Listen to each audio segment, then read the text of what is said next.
Estamos aquí porque queremos cambiar as ventanas da clase porque silban cando vai vento e cando fai moito sol non podemos ver o proyector.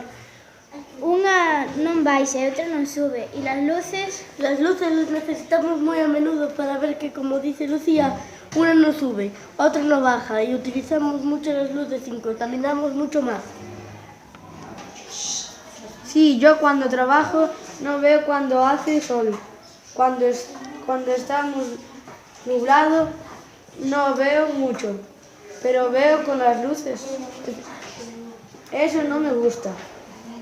Y contaminamos demasiado.